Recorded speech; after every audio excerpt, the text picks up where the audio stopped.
She was having the worst morning of her life. Coffee stain on her blazer. Late for orientation. Lost on the 43rd floor.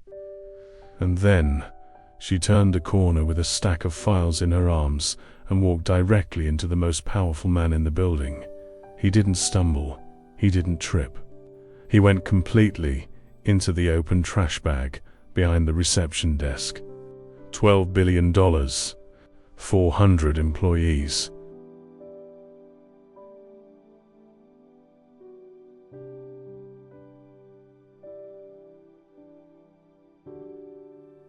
A man whose name made senior executives leave meetings early to fix things they hadn't known were broken. In a trash bag. The entire floor went silent. Nobody breathed. Nobody moved. Nobody said a single word. Except Emma. She looked at the trash bag. She looked at the man climbing out of it. And she said, "Are you okay? You went down really fast." He looked at her. The whole floor waited for the end of her career. He didn't fire. He didn't even look angry.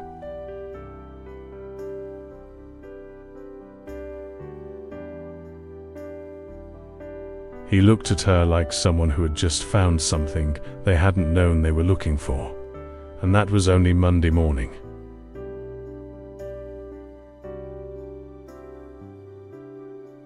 There were several things Emma Clark had been told about her first day at Voz Capital. She had been told to arrive at 8:50 for a 9 o'clock orientation, not 9. Not 8:55, but 8:50. Which the HR email had specified twice, in bold, as if anticipating the kind of person who might treat these as equivalent.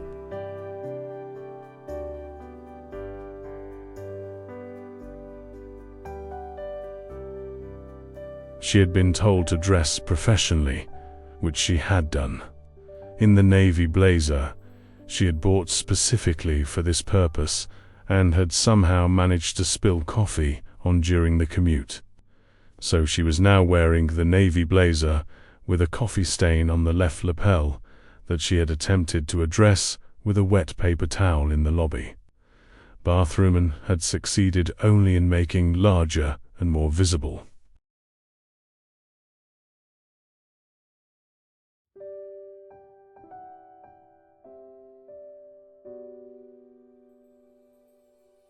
She had been told by 3 separate people who had found out about the internship that Voz Capital was the kind of place where careers were made or ended in the first week, and that the key was to be invisible, competent, present, and invisible, like very good furniture. Emma was not, historically, good at invisible.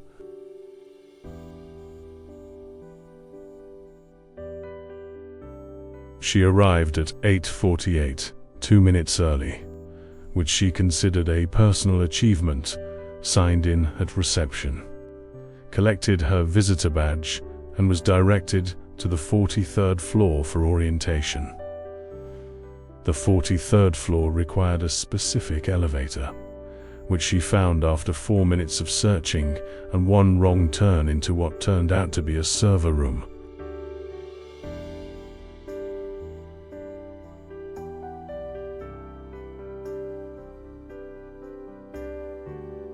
The elevator opened onto a corridor that was, as advertised, the kind of place that made you aware of your coffee stain, pale walls, dark floors, the particular silence of a space where sound had been architecturally discouraged. She turned left because the orientation room was supposed to be left. It was, she would reflect afterward, entirely possible that the orientation room was left.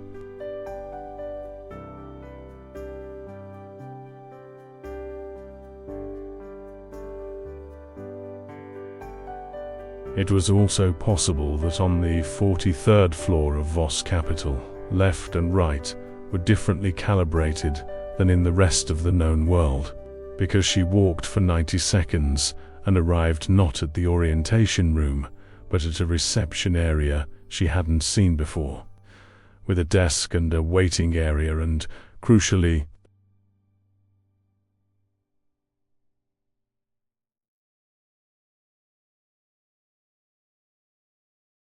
an open, industrial-sized black trash bag that had been positioned beside the desk for collection, and that she had not seen because she was looking at the room number on the door to her left.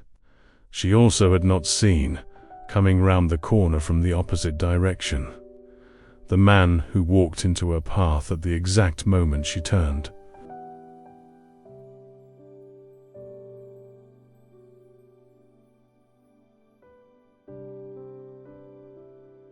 The files she was carrying, orientation materials she had collected from the lobby, 7 folders, a welcome pack, and a branded water bottle she had been inexplicably given, went in every direction simultaneously. She went forward, he went back.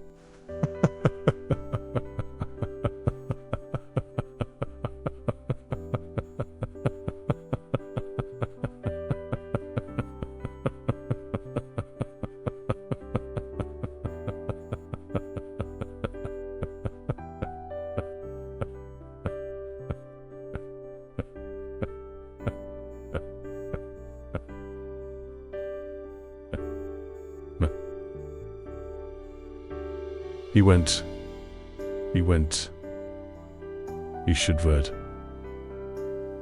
reaching forward. She went back. She went forward. He went back. He went back. And the open trash bag. To receive. He said. He made me. Me made. He'd been knocked off balance by a 6'1" who had been knocked off balance by a collision with 5'4" of misdirected intern. Received him completely. The sound was specific. Emma stood in the corridor surrounded by scattered folders and looked at the trash bag. The trash bag moved. A hand appeared on the rim, then a shoulder, then a head, dark hair, immaculate until 30 seconds ago, with what appeared to be a coffee filter on the left ear. The man who climbed out of the trash bag was, she would later understand, Marcus Voss, 38 years old, founder and CEO of Voss Capital, worth $12 billion. Known throughout the financial industry for a coldness so absolute that junior staff had been known to take the stairs rather than share the elevator, and senior staff scheduled their coffee breaks around his known movements to avoid unplanned encounters. He stood up. He removed the coffee filter from his ear. He looked at Emma.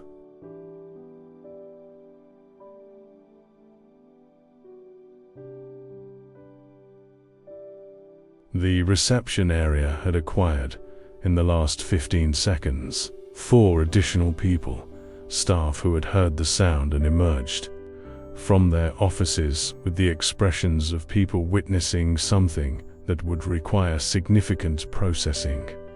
Nobody spoke, nobody moved. Emma looked at the coffee filter in his hand, at the trash bag, at the immaculate suit that was no longer entirely immaculate, at the man whose expression was, she searched for the word, unreadable, not angry.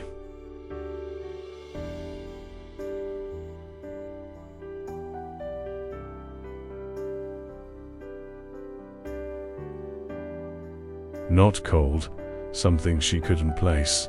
"Are you okay?" she said. He went down really fast. The silence intensified. Marcus Voss looked at her.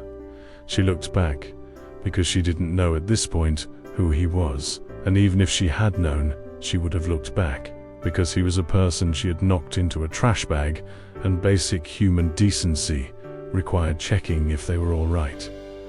"I went down fast," he repeated. "It was very quick," she said. "You just went."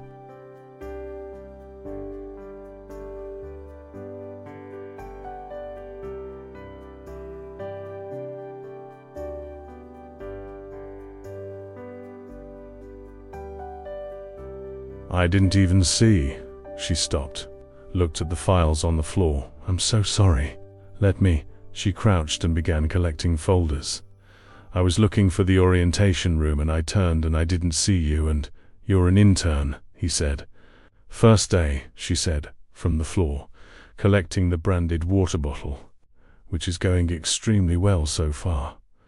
Something happened on his face.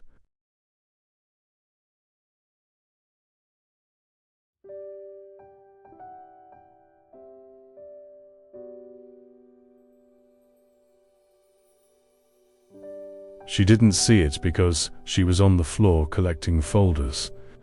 But 4 of the people watching saw it clearly and would discuss it in various configurations for the rest of the week. He crouched down and picked up a folder and handed it to her.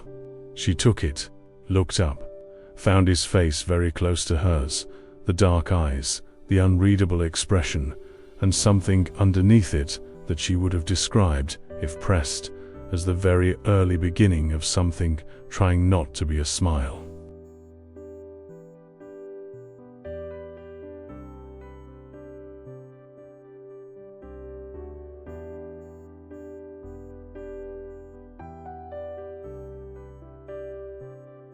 The orientation room, he said, is right. I went left, she said. Everyone goes left, he said. The signage is wrong. Someone should fix that, she said. Someone should, he agreed. He stood. She stood. He handed her the last folder. She took it with the particular care of someone trying not to drop anything else in the near future. I'm Emma Clark, she said. I'm very sorry about the bag. Marcus Voss, he said.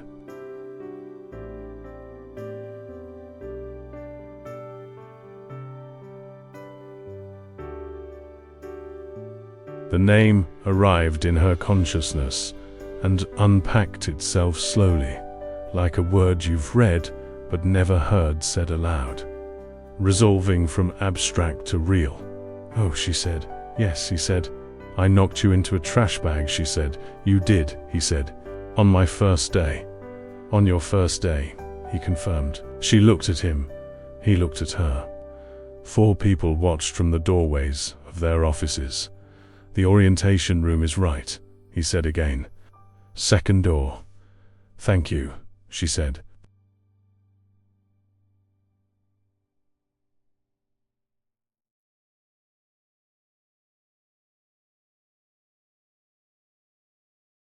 She went right.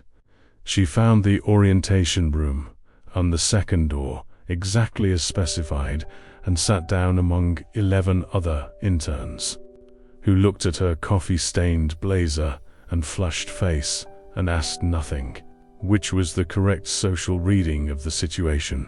She did not find out until the coffee break that the man she had knocked into the trash bag was the reason 3 of the 11 other interns had not slept the night before.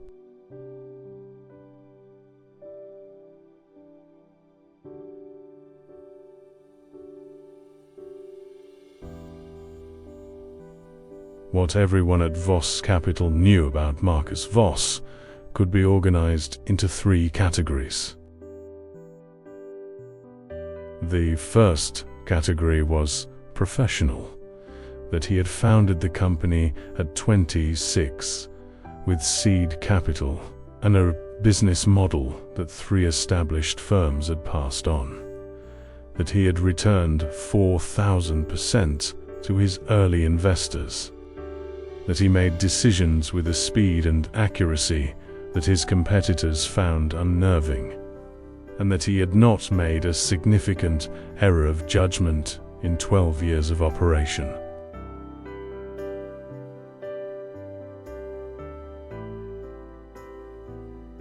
The second category was interpersonal, that he spoke in complete sentences and expected the same, that he had no patience for meetings that could have been emails, that he remembered everything he was told and expected that you remembered what you had told him, and that his default expression was the particular blankness of a man who had decided, at some point in his life, that his face was not required to reflect his internal state.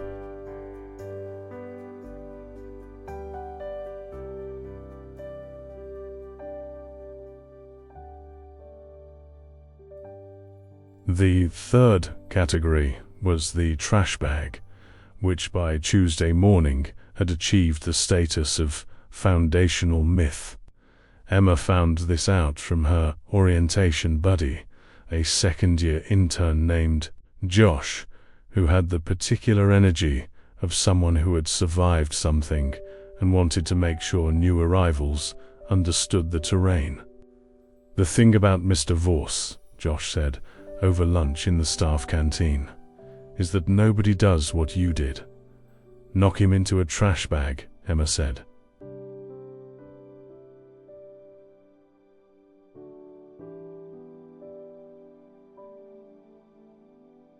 "Talk to him like that after," Josh said. "Like he was just a person. He's just a person," Emma said. Josh looked at her with the expression of someone encountering a belief system he found both admirable and deeply concerning. Last year, a senior analyst made a joke in the elevator. Just a normal joke. Mr. Vorse looked at him, didn't say anything, just looked. The analyst requested a transfer the next day. What was the joke? "Nobody remembers," Josh said.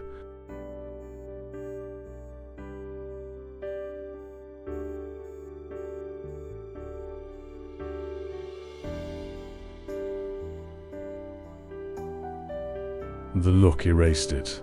Emma ate her sandwich. "He helped me pick up the folders," she said. Josh stared at her. "He helped you pick up the folders, and he told me the orientation room was right. He said the signage was wrong. The signage has been wrong for 3 years," Josh said slowly. "Nobody has said anything because nobody wants to be the person who tells Mr. Vorse the signage is wrong. It's just a sign," Emma said. "Emma," Josh said.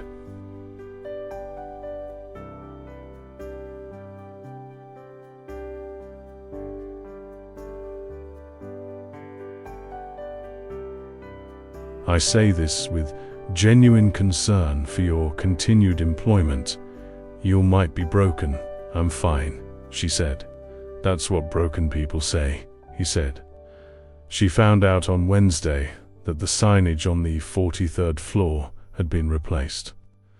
It happened in the elevator on Thursday.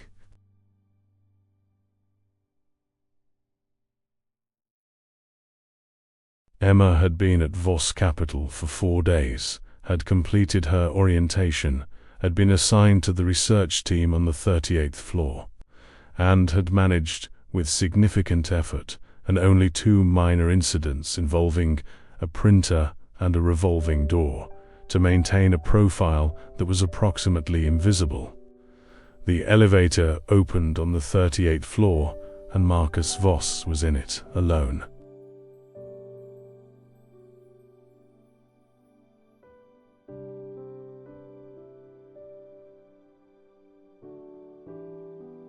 She got in because the alternative was waiting for the next elevator while, making it obvious she was waiting for the next elevator, which seemed worse. The doors closed. "Miss Clark," he said. "Mr. Vorse," she said. "How's the first week?" She considered the honest answer and the professional answer and decided, as she usually did, on the honest one. "The printer on 38 jams if you send more than 4 pages at once," she said.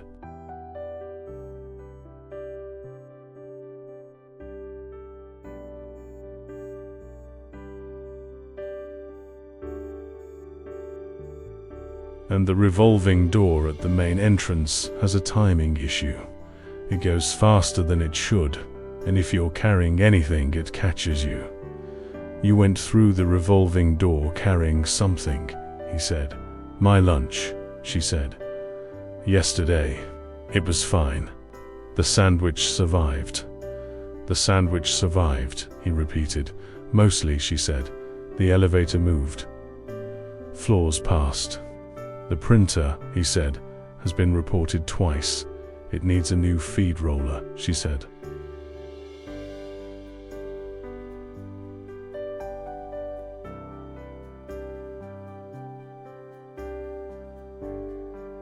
I had a look at it this morning. It's a straightforward fix. 20 minutes, the right part. He looked at her. You looked at the printer. It was jamming, she said. Someone had to. You're in research, he said. The printer doesn't know that, she said. The elevator arrived at her floor. The doors opened. She stepped out and turned. I'll have someone look at the revolving door, he said, before the doors closed. She watched the doors close.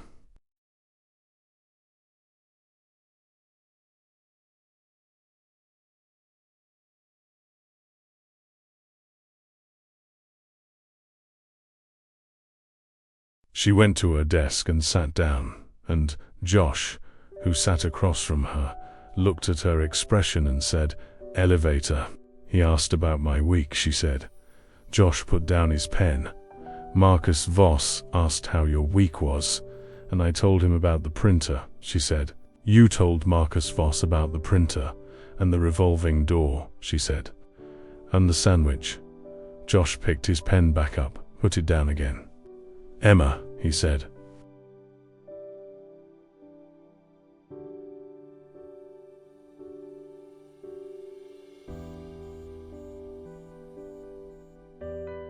What are you doing to this company?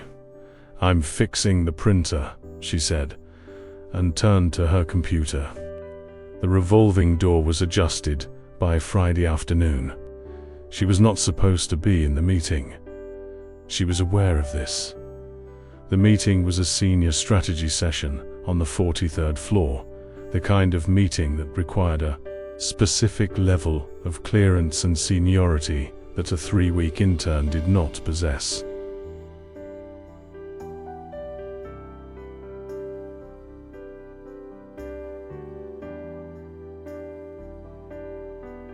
She was there because Daniel from research had asked her to drop off a report at the 43rd floor reception at 2:15, and she had dropped it off at 2:15, and the receptionist had said, "Can you wait 1 moment?" and 1 moment had become 4 minutes, and then the meeting room door had opened, and Marcus Voss had looked at the reception area and said, "Bring that report in." The report was in Emma's hands. She brought it in.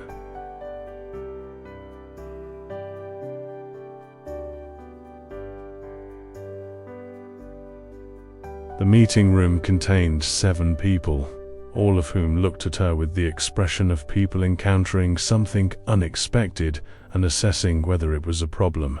She set the report on the table. Said, "The analysis on page 14 is annotated." Daniel thought it was relevant to the 3rd agenda item and turned to leave. "Stay," Marcus said. She stayed.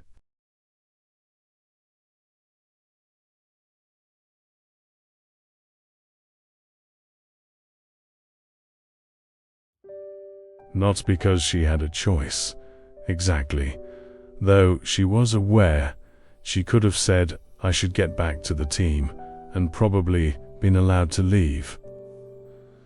She stayed because he had said stay, and because something in the room had shifted, and she admitted to herself, curious.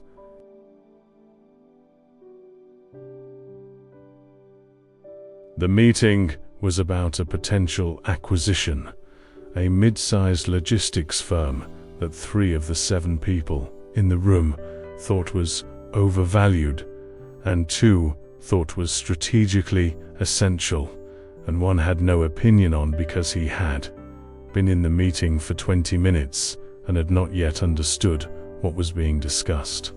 Emma sat in the corner and listened. After 30 minutes, she understood why Daniel had annotated page 14.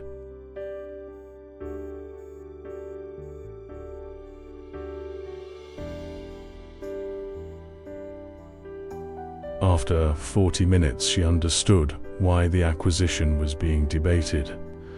After 50 minutes, when the debate had circled the same point 3 times without resolution, she said quietly from the corner, "The valuation dispute is about the fleet assets. Page 14 shows they've been depreciated at the wrong rate. If you correct the depreciation, the numbers support the acquisition at the offered price."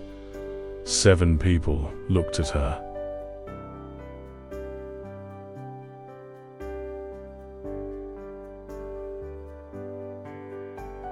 Marcus looked at her for a slightly longer time than the others. "You read the report," he said. "I carried it up from 38, she said. "It's a long elevator ride." The man, who had been in the meeting for 20 minutes without understanding it, looked at her with an expression of pure relief. Marcus looked at the report. At page 14, at the annotation. "She's right," he said, to the room. Then to Emma, "Who are you assigned to?" "Research."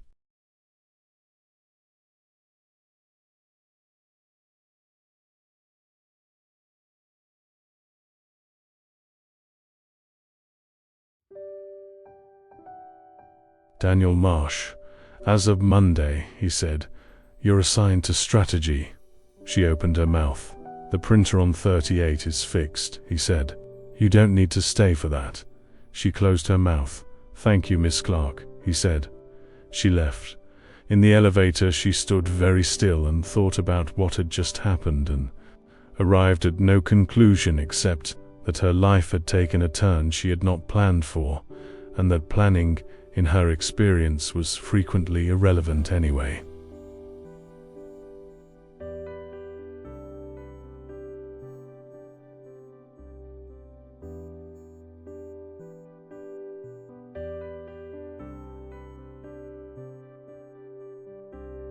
The strategy team was 4 people, and Marcus Voss, who was not technically on the team but was, in practice, present in everything the team did because the team existed to support his decisions, and his decisions were the engine of the entire company.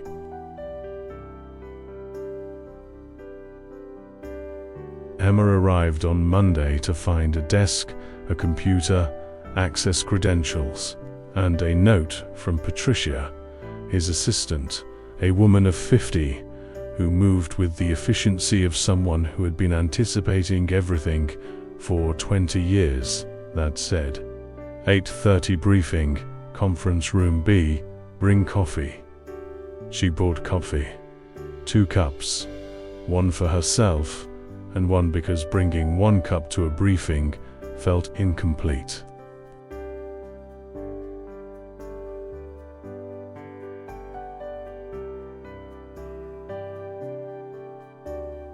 Marcus came in at 8:30, exactly, looked at the 2 cups, looked at her, and sat down. "The second cup," he said. "I didn't know if you'd have one," she said. "If you do, I'll drink both." "I don't," he said. He took the second cup. She had been warned, by Josh and by 2 people on the strategy team and by Patricia in a brief, oblique conversation in the corridor about the briefings, that he asked questions to which he already knew the answers, to test whether you knew them too.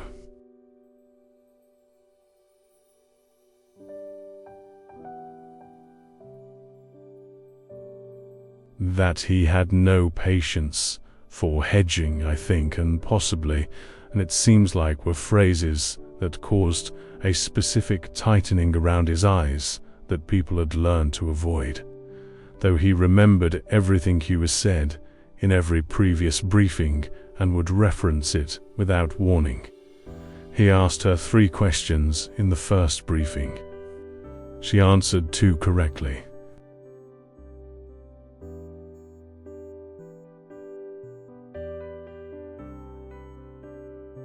The third, she didn't know, and said so. "I don't have that data. I'll have it by this afternoon." And he nodded once and moved on, which Josh told her afterward was the equivalent, from Marcus Voss, of a standing ovation. The briefings became daily. The coffee became a ritual. She brought 2 cups. He took the second. Neither of them commented on it after the first time.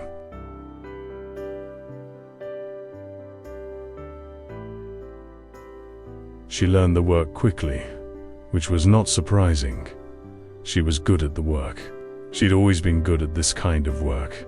Pattern recognition and analysis, and the ability to see what a set of numbers was actually saying, rather than what it appeared to be saying. She had not, before now, had the right room for it. What surprised her was him.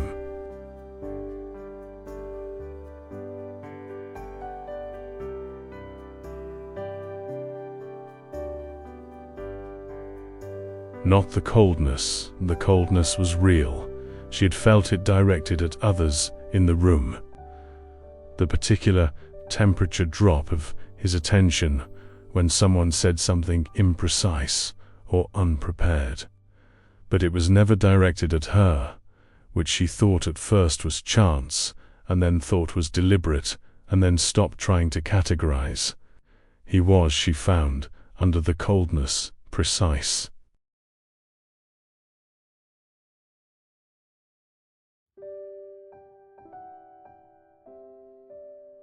Not cold for coldness's sake, but precise, intolerant of waste, of noise, of the performance of competence, rather than the thing itself. She understood that, actually, she had always been intolerant of the same things. She had simply expressed it differently.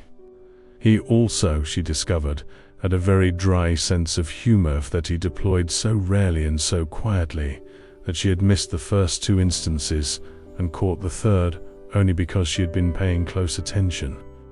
She laughed.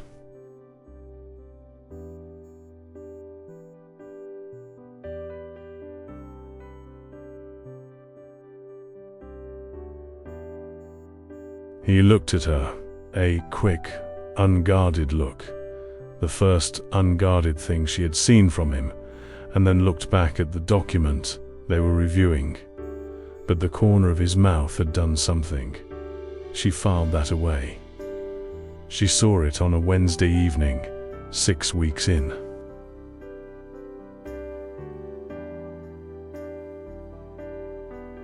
She had stayed late. Not unusually, the strategy team often stayed late. And Emma had the particular habit of staying until the thing she was working on was finished, rather than until the clock said it was acceptable to leave. The floor was emptying when she went to the kitchen for water and saw, through the glass wall of the conference room, Marcus Voss sitting alone at the long table. Not working, just sitting.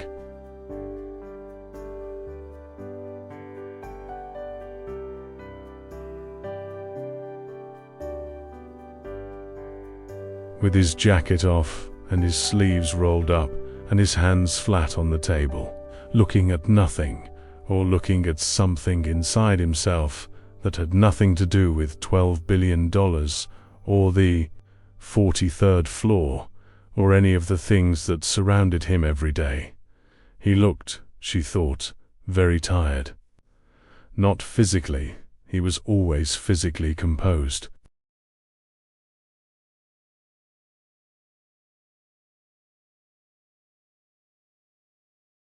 But the particular tiredness of a person who had been performing something for a long time and had arrived in an empty conference room on a Wednesday evening at a moment of not performing.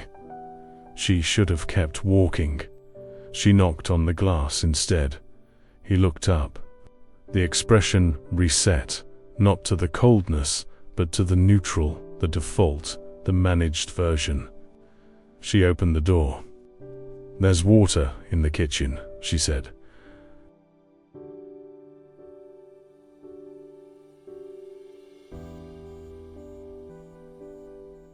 "And Patricia left something in the refrigerator with your name on it.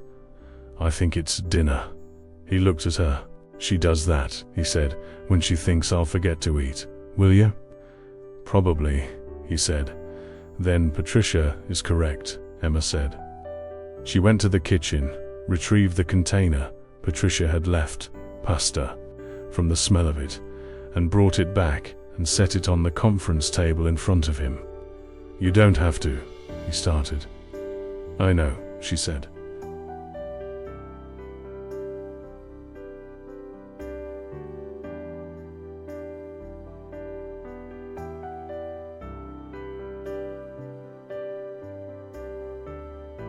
I'm going back to my desk.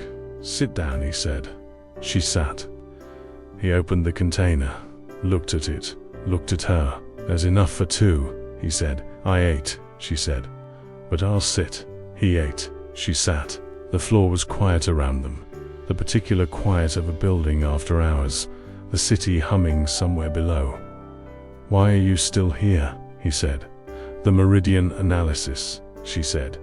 I want to finish it tonight. It's not due until Friday. I know, she said.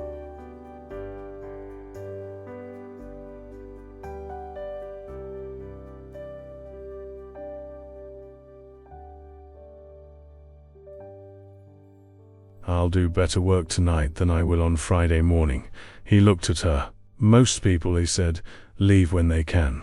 Most people, she said, are working to the deadline. I'm working to the problem. There's a difference, he said. You know there is, she said. You work the same way. He was quiet for a moment. How do you know that? Because you're here, she said. On a Wednesday evening. With no deadline I know of. He looked at the pasta.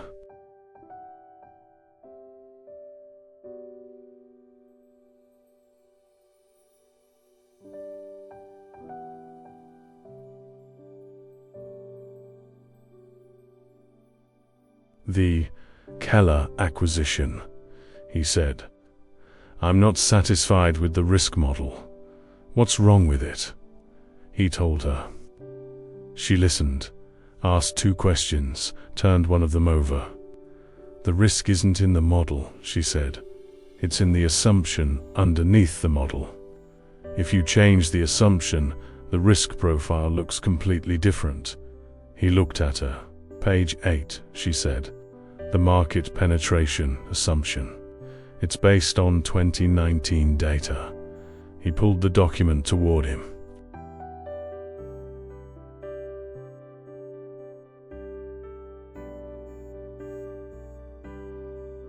Found page 8. Read it. You read the Keller file, he said. It was on the shared drive, she said. I was curious. You're always curious, he said. Is that a problem? No, he said. Something in his voice was different, quieter. The managed distance slightly reduced. It's the opposite of a problem. They worked for 2 hours, him on Keller, her on Meridian. The conference table between them covered in documents, and the city, dark outside the windows.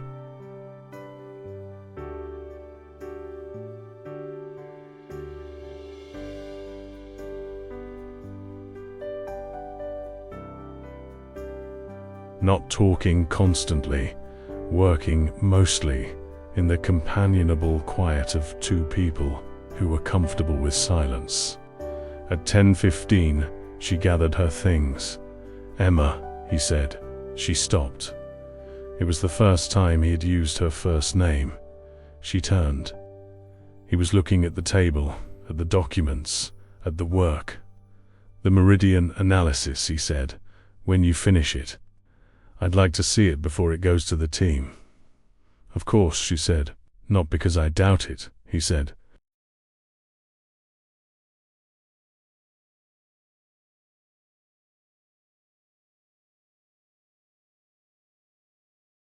Because I'd like to read it.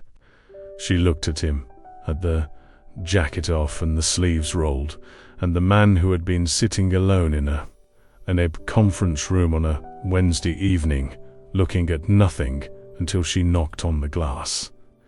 I'll send it to you directly, she said. Thank you, he said. She left.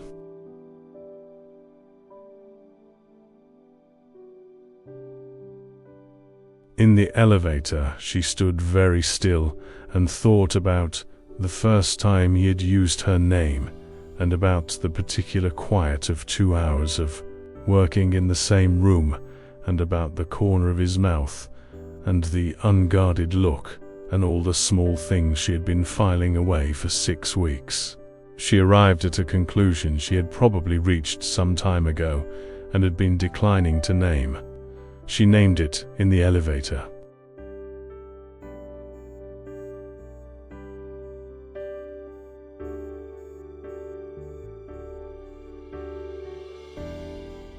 Then the doors opened and she went home and did not examine it further, which was, she knew, entirely temporary. She wore the wrong dress again. Not wrong objectively, it was perfectly appropriate. A deep burgundy that she had borrowed from her flatmate, and that fit correctly and had no coffee stains, which put it ahead of the navy blazer by at least 1 metric.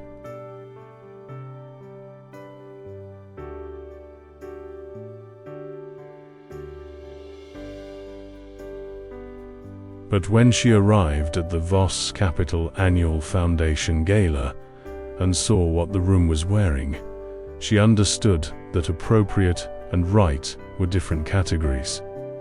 She had been invited because the strategy team was invited. She had come because not coming seemed worse.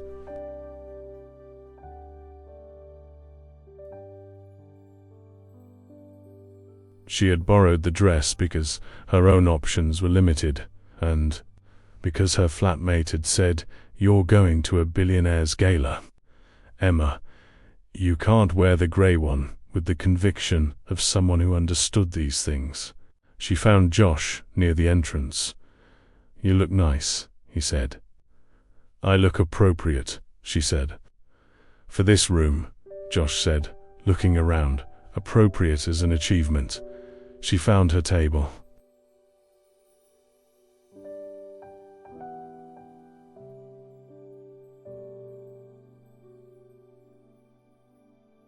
Made conversation with 2 members of the strategy team and a senior analyst, whose name she kept almost remembering.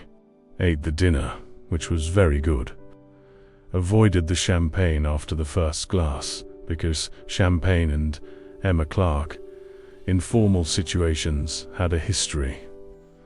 She saw Marcus across the room 3 times before he saw her.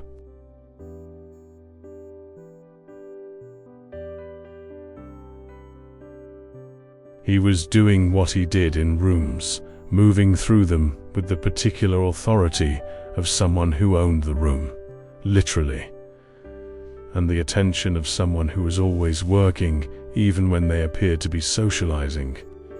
He shook hands and spoke and listened with the managed attention that she had come to understand over 6 weeks. Was his public version competent, present, and entirely uninviting of anything that wasn't professional? He saw her on the 4th time.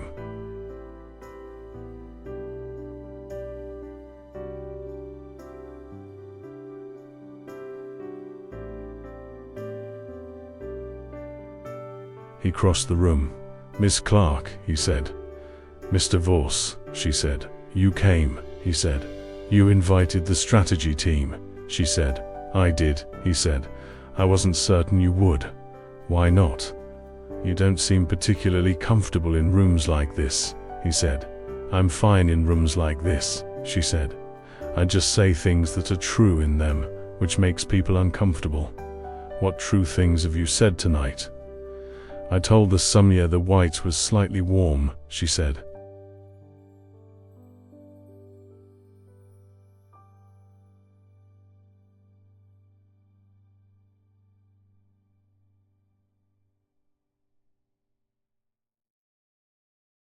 "Was it? He agreed with me," she said, the corner of his mouth. She'd stopped pretending she didn't watch for it. "The meridian analysis," he said. "I read it this morning, and it's the best work the strategy team has produced in 18 months, he said. "I've already told Daniel." She looked at him. You told Daniel before you told me. I'm telling you now, he said. In that order, she said. Does the order matter? A little, she said.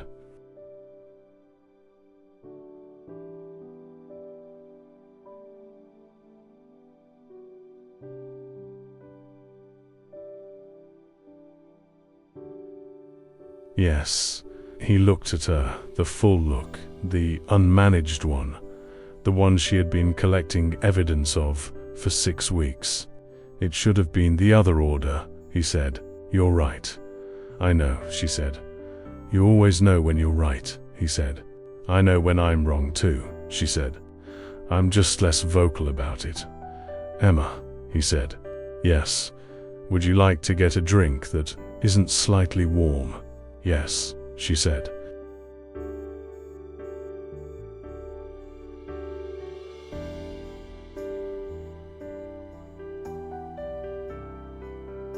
I would.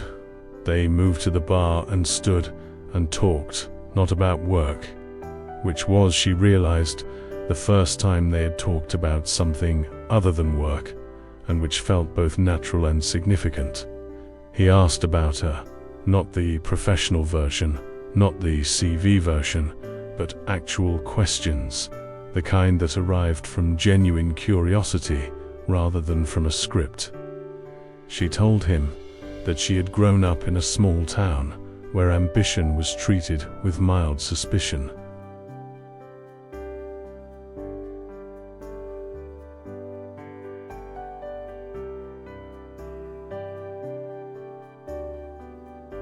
That she had come to the city on a scholarship and had stayed because the city, for all its difficulty, was a place that rewarded paying attention.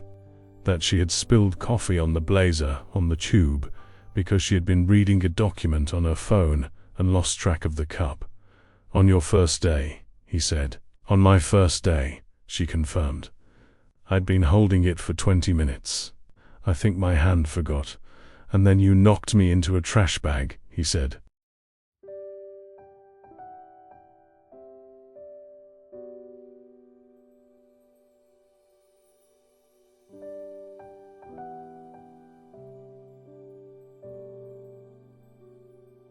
And then I knocked you into a trash bag, she said. It was a comprehensive morning. It was, he said, and the smile arrived. Not the corner of the end mouth version, not the almost smile, but the real one, full and unguarded. The one that changed his face entirely. She had not seen it before. She looked at it and thought, there it is, the thing underneath all the rest of it.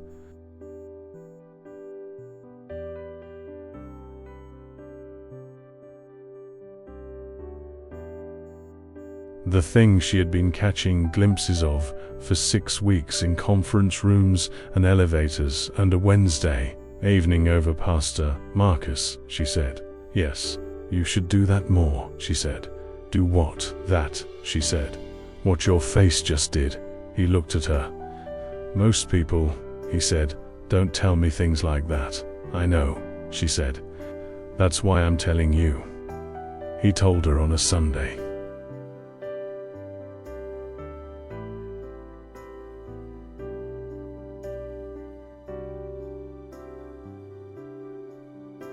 Not at the office, at a coffee shop near the river, which had been her suggestion, and which he had agreed to with the particular speed of someone who had been waiting to be asked. She arrived first. He arrived exactly on time. They ordered coffee and sat by the window, and the city moved outside, and for the first time since. The trash bag, they were simply 2 people in a room, with no professional context around them. She learned things she hadn't known.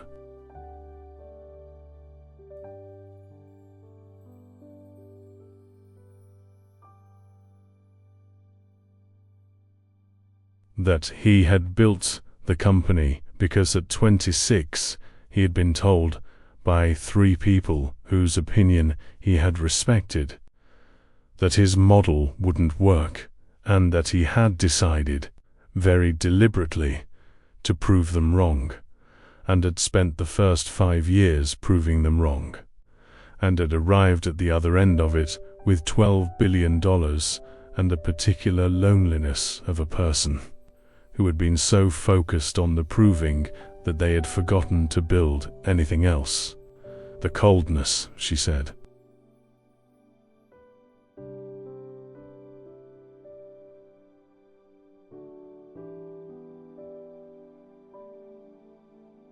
He looked at her. People call it that. What do you call it? Efficiency, he said. If you don't give people room to waste your time, they don't waste it. And the other things, she said, the things that aren't time. He turned his cup. I'm aware, he said, that I'm not easy to know. You're not hard to know, she said. You're just defended. There's a difference. Most people don't try to find the difference, he said.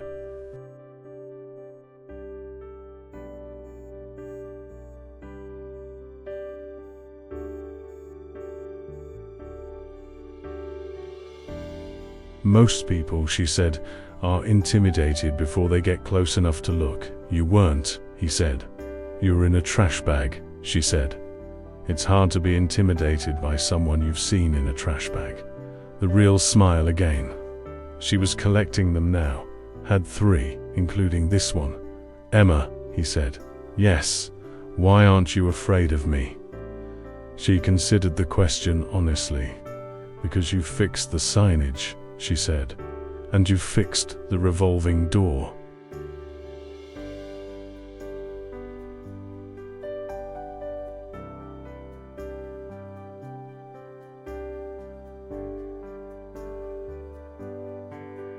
And you helped me pick up the folders. She paused.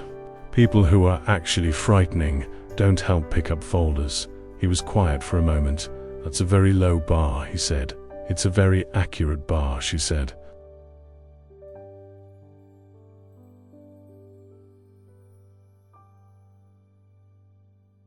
You'd be surprised how many people don't clear it. He looked at her across the table, at the coffee and the river and the Sunday morning, and the woman who had knocked him into a trash bag on a Monday, and had been, in the 6 weeks since, the most disruptive thing to happen to him in 12 years of building something he had been very careful to keep undisrupted. I don't know how to do this, he said. I want to be honest about that.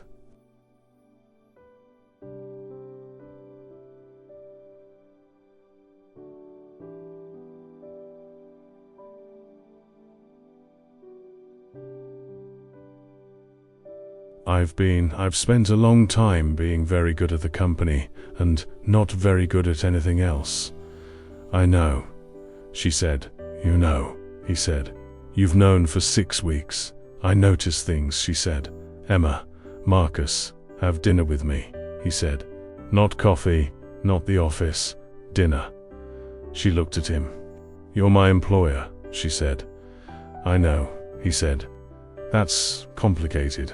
I'm aware, he said.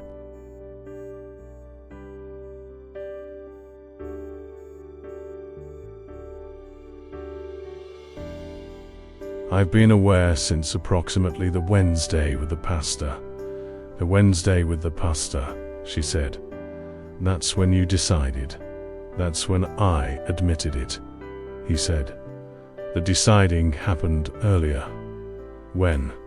He looked at her steadily. You went down really fast, he said. She stared at him. Trash bag. The trash bag, he confirmed. You looked at me climbing out of it, and the first thing you said was, "Are you okay?"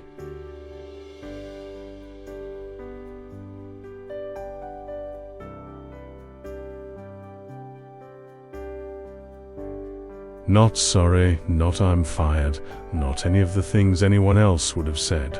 Are you okay? He paused. Nobody had asked me that in a long time. She held his gaze across the table. Yes, she said. Dinner. The board found out on a Thursday. Not because Marcus told them. He had told Patricia, who had told no one, and Emma had told Josh, who had told no one except his flatmate, which was effectively no one.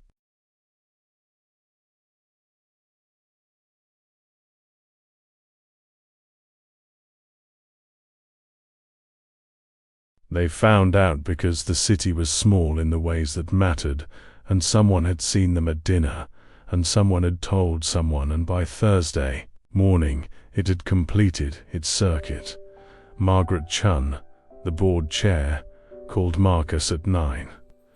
Emma found out from Patricia, who appeared at her desk at 9:15, with the expression of someone delivering information they wished they weren't delivering. The board, Patricia said. I know, Emma said.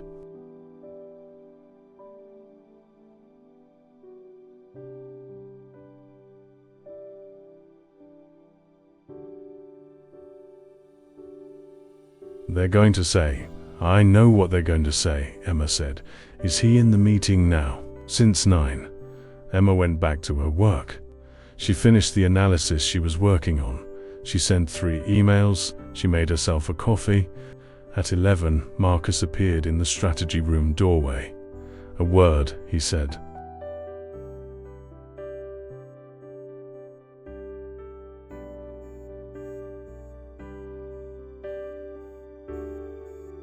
She followed him to his office, the actual office, the one on the 43rd floor that she had never been in, with the windows that looked out over the city and the desk that was, she noticed, organized with the same intentional order as her own. He closed the door. The board has concerns, he said. I know, she said. They want you moved off the strategy team, he said. Conflict of interest. That's a reasonable position, she said. He looked at her.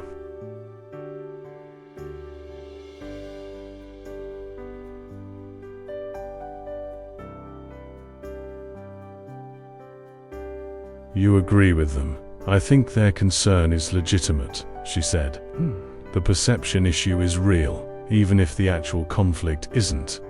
Emma, I'm not going to pretend there isn't a problem because I want there not to be one, she said.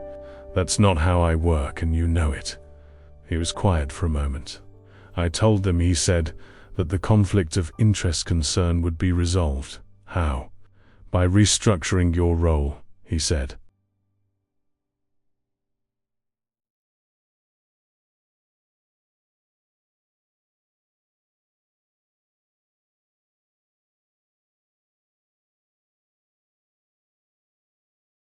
Independent advisory reports directly to the board rather than through the team.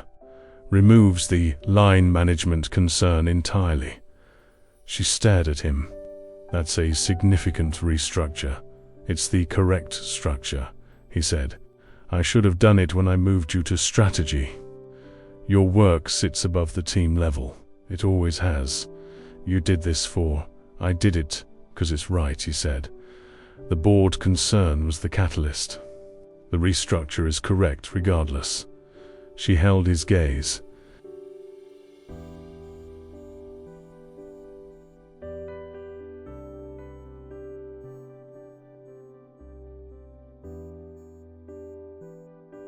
Are you all right with it? He said. Yes, she said. I think it's the right call. Good, he said. And then, quieter. I'm not moving you off anything, Emma. I want to be clear about that. I know, she said. I should have. He stopped. Started again. I'm not good at this. At managing the thing that isn't the company. You're getting better, she said.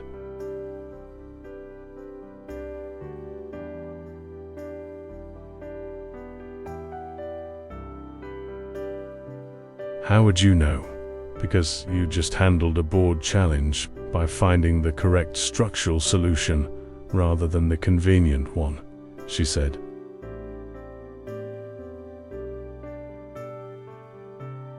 That's not nothing.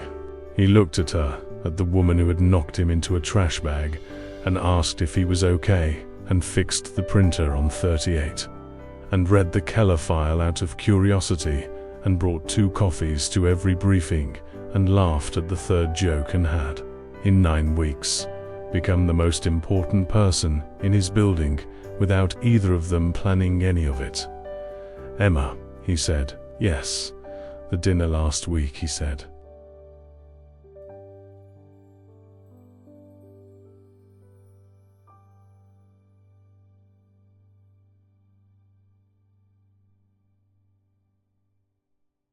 "I'd like there to be another one." "There will be," she said. "Friday?" "Friday," she said. She went back to her desk. Josh looked at her. "Board meeting? Restructure," she said. "I'm independent advisory now." He restructured the company. Josh said, slowly, because of the board concern. "He restructured it because it was right," she said. The board concern was the catalyst. Josh looked at her for a long moment. "Emma," he said.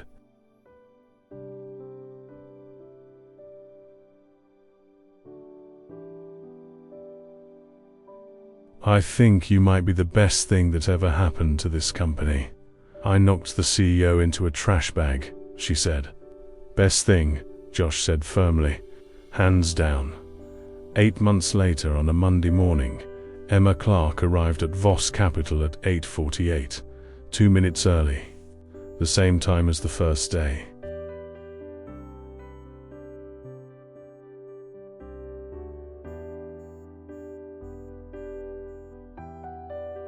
The same lobby, the same elevator, the same 43rd floor, except that the signage was correct now, had been correct for 8 months, and the revolving door worked properly, and the printer on 38 had a new feed roller, and had not jammed once since October.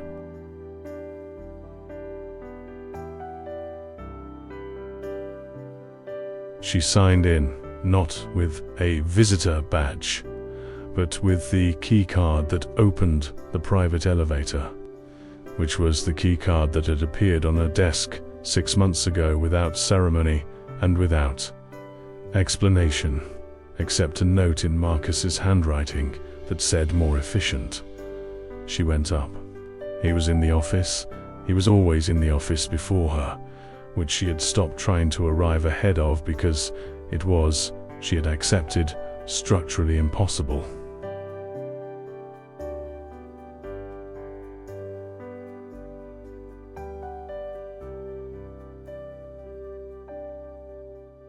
He was at his desk with his coffee and a document and the particular focus of a man for whom Monday mornings were not a concept requiring adjustment. He looked up when she came in.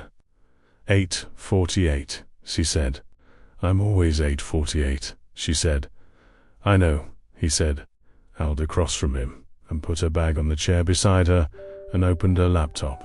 He went back to his document. She went to her email.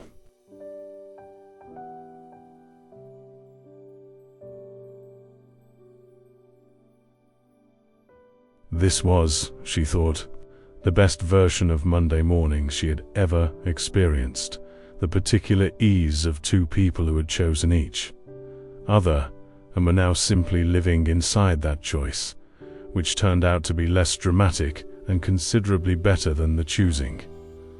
"The Hartley presentation," he said without looking up. "I moved it to 3. I saw," she said. "I updated the analysis." "Of course you did," he said. "Of course I did," she said.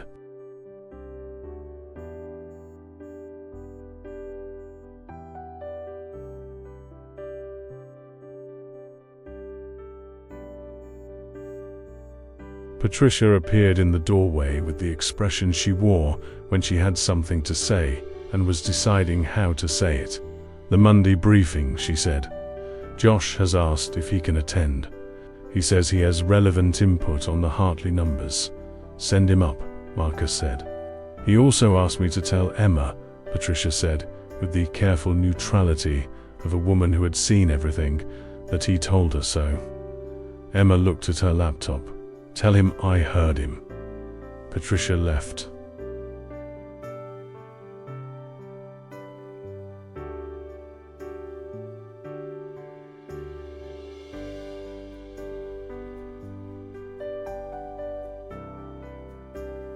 Marcus looked up from his document.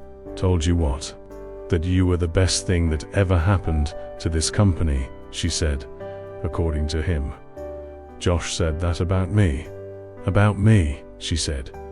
Apparently, I'm the best thing that happened to the company. By knocking you into a trash bag.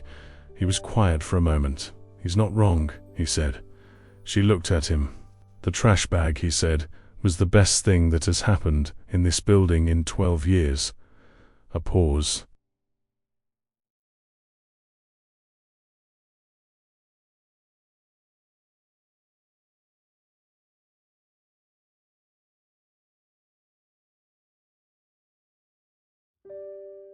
I would like that on record. Patricia, Emma called toward the door. I heard, Patricia called back. It's on record. Marcus looked at Emma across the desk. Across the 8 months, and the briefings, and the Wednesday evenings, and the pasta, and the gala, and the board, and the Friday dinners, and all the small true things that had become.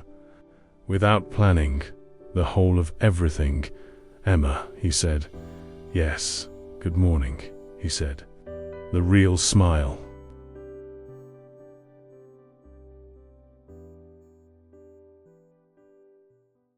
The one she had been collecting since the gala, and had lost count of somewhere around month 3. Good morning, she said. And the Monday began.